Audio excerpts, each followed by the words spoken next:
Бисмилlah, альхамдулиллах, салату вассаламу аля расулиллах, ва аля алихи ва асхабихи ва ман валя, ама ба'д. Следующая глава в Китабу Таухид под номером 42. Говорит шейх ан-Наджи, рахимахуллах, бабу маджа фиман лам якна биль халифи билля.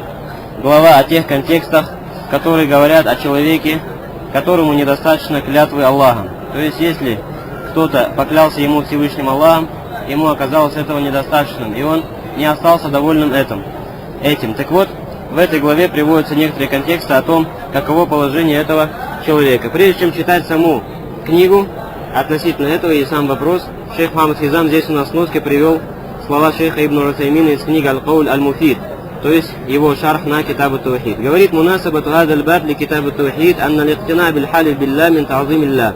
То есть, при чем здесь эта глава и при чем здесь единобожие?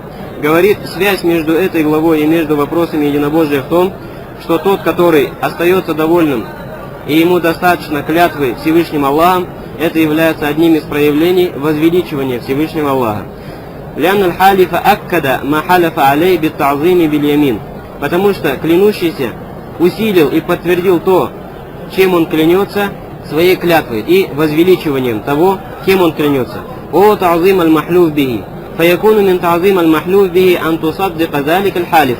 Поэтому тот, который возвеличивает того, кем поклялись, должен остаться довольным тем, кто поклялся. То есть, если человек возвеличит Всевышнего Аллаха, и кто-то перед ним поклялся Всевышним Аллахом по какому-либо вопросу, он должен остаться довольным этой клятвой, так как он из тех, кто возвеличивает Аллаха.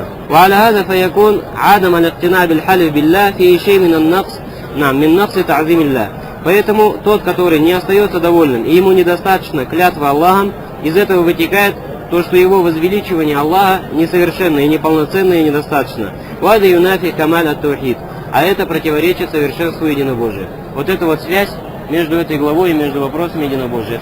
Халя дальше сказал: но оставаться довольным клятвой Всевышним Аллахом бывает двух видов. Аль-ауаль, первый вид, ан якуна залика минан нахия аш-шар'ия, если это истекает из шариатской стороны. فإنه يجب الرضا بالحلف فيما إذا توجهت اليمين على المدعى عليه فحلف. Говорит, если человек обязан оставаться довольным клятвой, если эта клятва требуется от того, кому что-либо предъявляют из судейских вопросов, и он клянется. فيجب الرضا بهذا الحكم الشرعي. И человек обязан остаться довольным этим шариатским постановлением. То есть у нас известно то, что если произошел спор между двумя людьми, один яддаи, а второй мудда алей. Один что-то предъявляет, а второй тот, кому предъявляет. Допустим, у человека в руках книга. Приходит второй человек, говорит: это моя книга, это не твоя книга. Кто из них предъявляет и кто из них тот, кому предъявляет? Тот, который говорит: это моя книга, не твоя, этот муддаи, тот, который призывает, что-то предъявляет. А тот, у кого в руках книга, это тот, кому предъявляют. Так вот, тот, который предъявляет, должен привести свои доказательства или свидетелей, что эта книга действительно его. А тот, в чьих руках книга, и ему предъявляют предъявление, он должен что? Ему достаточно лишь поклясться Всевышним Аллахом. Так вот, если он поклялся Аллахом, то противоположная сторона, предъявляющая, обязана остаться довольным этой клятвой и должна принять это, и не имеет права говорить: нет, мне недостаточно, что ты поклялся Аллахом, приведи доказательства, что та книга, которая в твоих руках, это твоя книга и тому подобное. Ясно? Это шариатское постановление. Шариат установил так, что если кто-то предъявляет, он должен привести доказательства или свидетелей, а тот, кому предъявляет, ему достаточно поклясться Аллахом на то, что эта вещь его. Это с первой стороны. Говорит Астани, а во-вторых, аньякуна залика минан нахи аль-хиссия, если это не исходит из шариатского постановления, но исходит из чего-либо иного. Фаинкан аль-халифу моуду сидкин ватика, если тот, который клянется, человек, которому доверяют, и он правдивый человек, фаиннака тарда биямини, то ты обязан остаться довольным его клятвой. Ваинкана гайра залика фалика ан тарфада рида биямини. А если же он не из этих людей, то ты имеешь право отвергнуть его клятву и не остаться довольным его клятвой. То есть, если человек неправдивый и не крепкий человек, а, например, известен своей ложью, или в нем есть сомнения, и он клянется Аллахом относительно какого-то вопроса, то ты в этом случае не обязан оставаться довольным этой клятвой. Почему? Потому что в этом случае твое недовольство этой клятвой уже не вытекает из недостаточности твоего возвеличивания Всевышнего Аллаха, но вытекает из чего? Из твоего сомнения в этом человеке. Это иншаллах ясно. ولهذا لما قال النبي صلى الله عليه وسلم لحويصة ومحيصة, поэтому пророк саллаллаху алейхи вассалям, когда сказал двум людям, одного звали Хуаиса, второго Мухайиса, тубарриукуму ягуд би хамсина яминан, то есть если иудеи поклянутся 50 клятвами, то правда на их стороне. То есть был случай, когда нашелся один из убитых на территории иудеев. То есть один из мусульман на территории убитых был найден, на территории иудеев был найден убитым. И братья или родственники этого убитого сказали, что это иудеи его убили. А иудеи начали это отрицать и говорить: нет, убили его не мы. Так вот, те, которые говорят, что вы его убили, должны что сделать? Привести довод или свидетелей. А этим иудеям было достаточно поклясться, что они не убивали этого человека. Но в данном случае шариат предусматривает 50 клятв. Это вопрос фикхийский, у нас придет по Булугуль Марам далее, иншаллах, по книге. Поэтому здесь его подробно разбирать не будем. В общем, «Халю кейфа нарда я Расулаллах би айнани ягуд». Когда Хуаиса и Мухаиса что сказали? А как мы останемся довольными, его посланник Аллаха, клятвами иудеев? Они тоже клянутся Аллахом. Но мы знаем, что они лжецы, и им ничего не стоит поклясться Всевышним Аллахом ложно. Фаакаррахумун набию саллаллаху алейхи вассалям аля залика. И пророк саллаллаху алейхи вассалям подтвердил их на это. На что подтвердил? На то, что они не обязаны оставаться довольными их клятвой, так как они известны своей ложью и так далее. Это со стороны не шариатской, а со стороны какой? Со стороны иной. То есть шариат тебя обязывает ограничиться этим. Если он поклялся, все, ты уходишь и больше не споришь. Но не обязательно, что ты остался довольным этой клятвой. Потому что если человек неправдивый или лжец, то ты, в сердце твоем есть сомнения относительно его клятвы. Вот это иншаллах ясно. Говорит: «Мукаля фи адиль халь ла тахлю мин ахваль хамса». Значит, всего может быть 5 различных ситуаций. Ан я'ляма казиба, фала ахад якуль инну ялзамуху таздикаху. Если человек знает, что человек лжец. Если ты знаешь, что этот человек лжец, то никто не обязывает тебя верить его клятве. Ан ятараджиха казиба. Если ты не знаешь, что он лжец, но наверняка, что он лжец, факадалика ля ялзамуху таздикаху. В этом случае тоже не обязательно оставаться довольным его клятвой. Ан ятасауа аль-амран. Теперь, если у тебя перед тобой человек 50 на 50, возможно, что он лжет, а возможно, что он правдив. Фада яджибу таздикаху. Здесь ты обязан ему поверить. Ан ятараджих сидкуху. Четвертая ситуация, если его правдивость пересиливает его лживость, фаяджибу ан юсаддак. Здесь тоже ты обязан верить его клятве. И ан я'ляма сидкаху, если человек известен своей правдивостью, фаяджибу ан юсаддак. В этом случае ты также обязан верить его клятве. Значит, многие люди неправильно понимают эту главу. И когда им говоришь об этой главе, они удивляются: как я обязан оставаться довольным клятвой Аллахом? Человек, возможно, лжет, человек, у меня есть сомнения относительно него и тому подобное. Теперь, иншаллах, стало понятно. Говорит шейх Ан-Нажди, рахимахуллах, ан Ибн Умара, радийаллаху анхума, анна Расулаллах, саллаллаху алейхи вассалям, каль. Приходит от Ибн Умара, радийаллаху анхума, о том, что посланник Аллаха, саллаллаху алейхи вассалям, сказал: «Ла тахлифу би абаикум», не клянитесь вашими отцами. «Ман халяфа билля фалездук», тот, который поклянется Аллахом, пусть будет правдивым в этой клятве. «Ва ман хулифа лаху билля фалярда», а тот, кому поклялись Аллахом, пусть останется этим довольным. «Ва ман лам ярда фалейса мин Аллах», а кто не останется довольным клятвой Аллахом, то он не имеет отношения к Аллаху. Равау Ибн Маджи бисанадин хасан. Говорит шейх Ан-Нажди, этот хадис передает Ибн Маджи с хорошим иснадом. Говорит шейх Мухаммад Хизам, хафизаллах даиф, этот хадис является слабым. Этот хадис приводит Ибн Маджи по дороге от Мухаммада ибн Аджляна, от Нафиа, от Ибн Умара. Ва Мухаммад ибн Аджлян муттарибур ривая фи Нафи. И известно от мухаддисов, то, что Мухаммад ибн Аджлян, его передачи хадисов от Нафиа являются запутанными. То есть он путается, когда передает хадисы от Нафиа. То же самое, что мы знаем относительно Мухаммада ибн Аджляна. Другой риваят приходил у нас в Булугуль Марам. Тоже всегда он в этом путается. Если Мухаммад ибн Аджлян передает от Аль-Макбури, от Аль-Макбури, от Абу Саида Аль-Худри, тогда этот риваят считается слабым. Но если Мухаммад ибн Аджлян от своего отца передает, от Абу Хурайры, то его хадисы крепкие. Говорит: «Кама зака Аль-Уқейли ва Яхья Аль-Каттан ва гайрухума», как об этом упомянул Аль-Уқейли, а также Яхья Аль-Каттан, а также другие. «Фада хуа сабаб албаф лиль-хадис». Это и есть причина слабости этого хадиса. «Ва юхша ан якуну вахима фи лафз аль-хадис». И есть опасность того, что Мухаммад ибн Аджлян ошибся и допустил оплошность в передаче слова этого хадиса. Потому что крепкие передатчики передают этот же самый хадис от Нафиа, от Ибн Умара, со словами «Манкана халифан фальяхилиф билля ау льясмут». Если кто-то желает поклясться, то пусть поклянется Аллахом, либо же молчит. Таким образом, этот хадис от Ибн Умара приходит у Бухари и Муслима. «Вахауля асикат камалик валлейс ибн Саад ва гайрухума». Именно таким образом передали этот хадис крепкие передатчики, как Малик и Лейс ибн Саад и другие. Значит, что у нас получилось относительно хадиса? То, что этот хадис приходит по слабой цепочке передатчиков. Мухаммад ибн Аджлян от Нафиа от Ибн Умара. И к тому же Мухаммад ибн Аджлян при передаче этого хадиса противоречил крепким передатчикам, которые передавали вместе с ним этот хадис тоже от Нафиа от Ибн Умара, но другим словом. «Ман кана халифан фаляхлиф билля ау лиясмут». Если кто-то желает поклясться, то пусть клянется Аллахом, либо же молчит.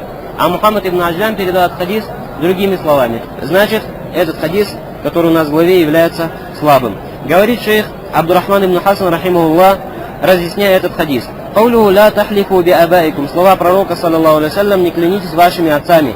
«Такаддама нахи аниль халиф би гайри Аллахи умуман». Уже, говорит, ранее приводился запрет на клятву кем-либо, кроме Аллаха, в общем. А это какой запрет? Частный. То есть ранее говорилось, не клянитесь никем, кроме Аллаха. А здесь говорится, не клянитесь вашими отцами. Отсюда из второго хадиса не понимается, что нельзя клясться отцами, но можно клясться чем-либо другим. Допустим, матерями, или хлебом, или родиной, или жизнью и тому подобное. Ясно или нет? Это не понимается, так как есть другие хадисы, в которых приходит общий запрет на клятву кем-либо, кроме Аллаха. «Каулю ман халяфа билля фальяздук». Слова в этом хадисе: кто клянется Аллахом, то пусть будет правдивым. «Хада мимма уджабаху Аллаху аля ибадихи». Говорит шейх Абдурахман ибн Хасан, это то, чем обязал Всевышний Аллах своих рабов. «Вахаббахум алейхи фи китабихи». И побудил их к этому в своей книге. То есть Всевышний Аллах побуждает в своей книге к правдивости, будь то в словах, будь то в клятвах или в чем-либо ином. «Каля Тааля», сказал Всевышний: «Я юваллазина аману, иттакуллаху ва куну ма'ас-садикин». О вы, которые уверовали, побойтесь Аллаха и будьте справедливыми. «Вакаля» также сказал: «Вас-садикина вас-садикат».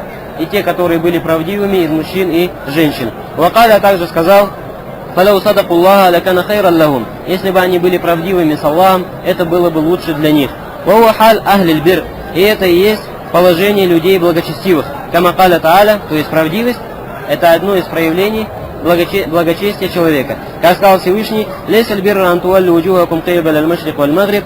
Благочестие не заключается в том, чтобы вы направляли свои лица в сторону востока или запада, «Валякинналь бирра ман амана билляхи валь йомиль ахир». Но благочестие в том, чтобы уверовать в Аллаха и в последний день, «Валь-маляикати валь-китаби валь-набиин», а также в ангелов, книгу и пророков, «Вааталь маля аля хубби идавуль курба валь-ятам валь-масакин вабнасавили вассаилин вафиррикаб». И тот, который раздает свое имущество, несмотря на то, что любит его, близким родственникам, а также сиротам, а также бедным, а также путникам, и тем, которые просят его, а также на освобождение рабов, «Ваакама салата ва ата закату валь муфуна биахдихим ида ахаду», а также выстаивает намазы и выплачивает закат и выполняет свои обещания, если что-то обещал, «Вассабирина филь ба'са и вад-дарра», и те, которые терпят в тяжелых ситуациях жизни и во время бедности, «Вахин аль-бас», и во время сражения. «Уляйка аллазина садаку», это и есть те, которые правдивы, «Ва уляйка гумуль муттакун», они есть те, которые богобоязненны. Значит, все эти проявления благочестия, которые перечислены в этих или в этом аяте, возвращаются к чему? Возвращаются к правдивости и возвращаются к богобоязненности. Поэтому, если человек клянется Всевышним Аллахом, то он должен клясться правдиво, а иначе будет из тех, которые взяли на себя грех перед Всевышним Аллахом в судный день и предоставили Всевышнему Аллаху явный довод против себя. «Вакаулю», а также слова в этом хадисе: «Ман хулифа лаху билля фалярда», а тот, кому поклялись Аллахом, пусть останется довольным. «Ваман лам ярда фалейса мин Аллах», а тот, который не останется довольным, тот не имеет отношения к Аллаху. «Амма иза лам якун лаху бихукми шария аля хасми илля аль-ямин фахляфаху фаля райба анну яджиб алейхи ар-рида». Видишь, шейх Абдурахман ибн Хасан что говорит? Если, говорит, шариат не постановил относительно противной стороны ничего, кроме клятвы, как в нашей ситуации, помните, с примером с книгой, шариат что постановил тому, кому предъявляют? Лишь поклясться. Говорит, что то нет сомнения, что человек должен остаться довольным этой клятвой и не должен продолжать дальше спор. Говорит: «Уамма идакана фима яджри байнан нас», но если же эта клятва тех вопросов, которые бывают часто среди людей, мимма кад яка фил и'тизарат мин ба'дихим ли ба'д ва наху залик, как, например, когда один оправдывается перед другим и тому подобное, фада мин хаккиль муслим аля муслим ан якбаля минху ида халяфа лаху му'тазиран, то это из прав одного мусульманина на другого, чтобы он принял его клятву, если он оправдывается перед ним. Ау мутабарри ан мин тухма, или если клянется для того, чтобы очиститься от какого-то обвинения. Значит, если человек правдив или наверняка, что он говорит правду в этом случае, то ты должен ему поверить. если он говорит: я клянусь Аллахом, я такого-то не делал. Или клянусь Аллахом, я был болен, поэтому не смог прийти. Я клянусь Аллахом, я был занят и тому подобное. Или его в чем-то обвиняют, и он говорит: я клянусь Аллахом, я такого не совершал, и так далее. Такого человека обязательно поверить. А что касается, если он неправдив и известен своей ложью, тогда этому верить не является обязательным. ومن حقه عليه أن يحسن به الظن إذا لم يتبين خلافه. И из прав мусульманина на мусульманина, чтобы один думал хорошо про другого, если не стало явно, что он лжет. كما في الأثر عن عمر رضي الله عنه, как пришло в Асаре от Умара ибн Хаттаба: ولا تظن بكلمة خرجت من أخيك شرا. Умар ибн Хаттаб, от него пришло: если какой-то твой брат сказал какое-либо слово, то не думай об этом слове плохо. Что значит не думай об этом слове плохо? То есть не думай, что это слово лживое, но думай об этом слове хорошо, что оно правдиво. وأنت تجد لها في الخير محملا. В то время как ты находишь этому слову какую-то сторону добра. То есть имеется в виду, что если ты можешь найти своему брату оправдание хоть какое-либо, то подумай, что у него действительно есть это оправдание. Допустим, ты увидел, что человек, например, не пришел на намаз джама, допустим, зухр или аср. У тебя, если есть моменты, которыми ты можешь оправдать, может быть, он заболел, может быть, он что, сидел за столом и ел, как известно из шариата, тот, который кушает, не идет на намаз, сначала доедает, потом идет на намаз и тому подобное. Или, может быть, он пошел в другую мечеть и так далее. То есть, если у тебя есть какие-то оправдательные мысли относительно него, то ты должен их применить. Тем более, если человек известен своей праведностью, известен своей правдивостью и тому подобное. Говорит шейх Мухаммад ибн Хизам, сноски. Что касается этого асара от Умара ибн Хаттаба, то его приводит ас-Суюти в своей книге «Ад-Дур аль-Мансур». «Валям язкур лаху санадан». Но ас-Суюти не привел ему иснада. Но Суюти приписал этот асар имаму Ахмаду в его книге «Аз-Зухд». Но, как известно, из того, что издано из этой книги «Аз-Зухд», издана лишь примерно третья ее часть. И говорит шейх Мухаммад Хизам, этот асар в той части, которая издана, мы не нашли. Возможно, он в тех частях были, которые что не изданы и неизвестны нам. Значит, мы не можем утверждать, что это сообщение от Умара ибн Хаттаба является достоверным. Но и не можем утверждать, что оно слабое. وفيه من التواضع والألفة والمحبة وغير ذلك من المصالح التي يحبه الله ما لا يخفى على من له فهم. Говорит, и в этом постановлении, то есть в том, чтобы ты оставался довольным клятвой твоего брата, есть ат-тавабу, проявление чего? Скромности, валь-ульфа, и проявление любви друг к другу, валь-махабба. Ульфа — это дружба, а махабба — это любовь. А также другие полезные и благоприятные явления, которые любит Всевышний Аллах Субхану ва Тааля, и они не остаются скрытыми для того, у кого есть разум и понимание. То есть, что он хочет сказать? Если люди будут искать друг друга оправдания и будут что? Удовлетворяться клятвой своего брата, то в этом есть много полезного. Как сохранение любви и дружбы и проявление скромности. Нам говорит: «Вазалика мин азбаб иджтимаа аль-кулуб аля таатилля». И это одна из причин того, что сердца остаются едиными на подчинении Аллаху. ثم إنه يدخل في حسن الخلق الذي هو أثقل ما يوضع في ميزان العبد كما في الحديث. И также это входит в понятие благие нравы, которые являются самым тяжелым, что будет положено на весы человека в судный день, как об этом пришло в хадисе. وهو من مكارم الأخلاق. И это является одним из проявлений благих нравов. Говорит шейх Мухаммад Хизам, этот хадис, о котором говорит шейх Абдурахман ибн Хасан, является достоверным. Приводит его Абу Дауд, а также ат-Тирмизи, а также другие. Что за хадис?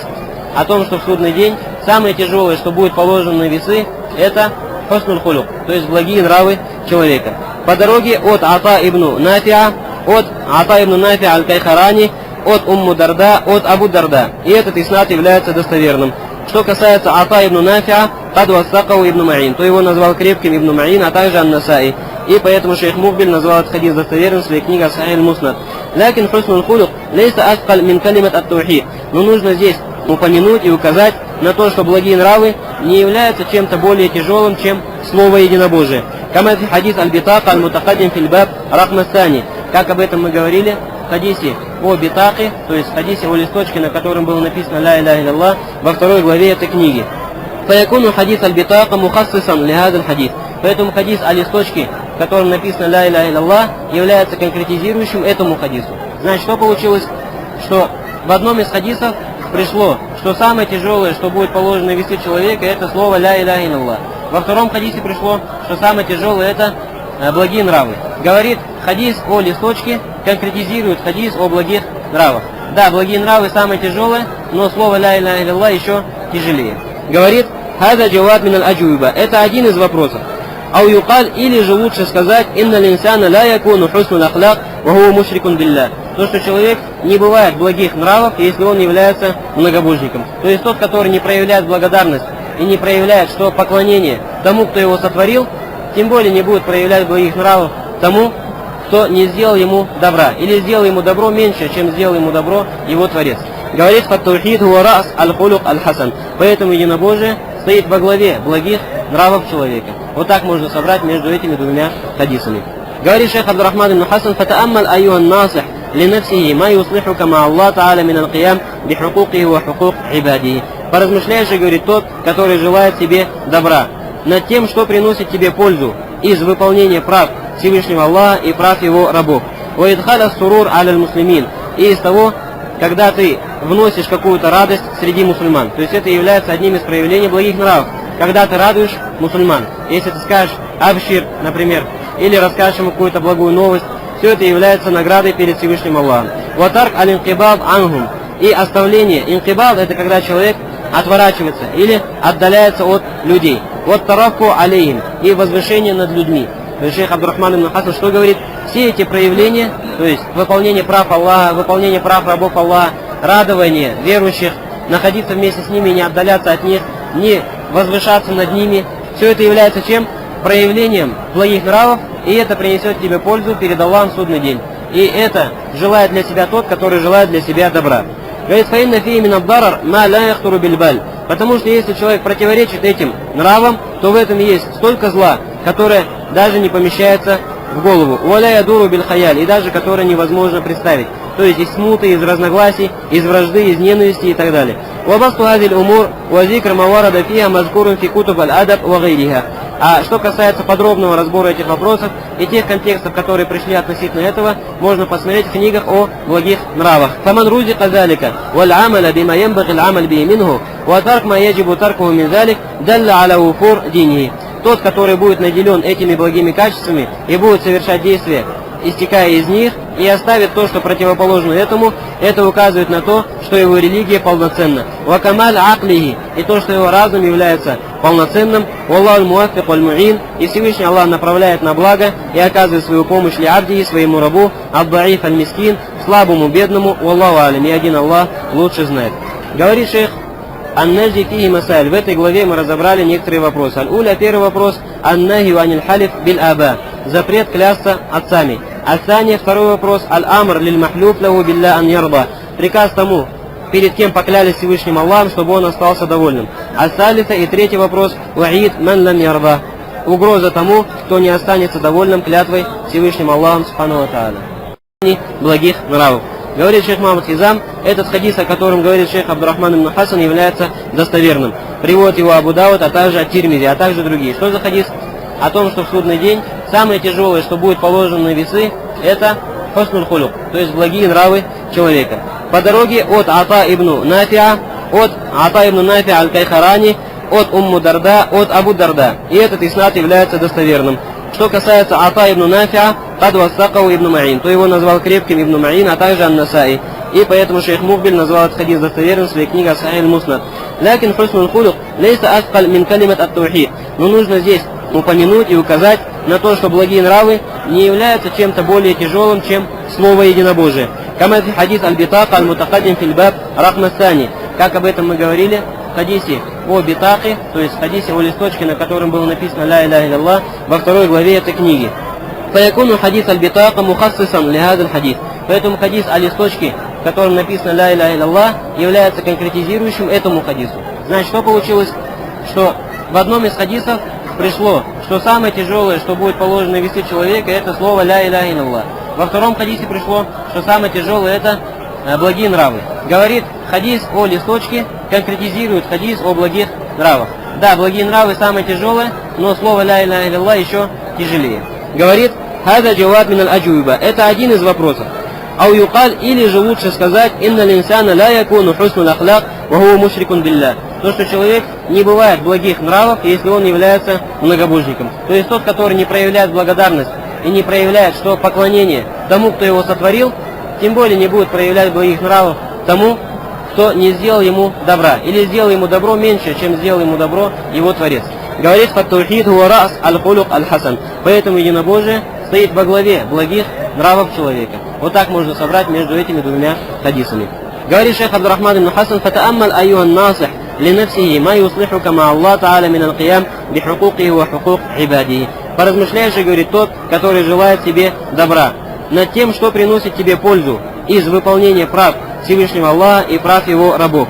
«Уидхаля сурур аля муслимин». И из того, когда ты вносишь какую-то радость среди мусульман. То есть это является одним из проявлений благих нравов.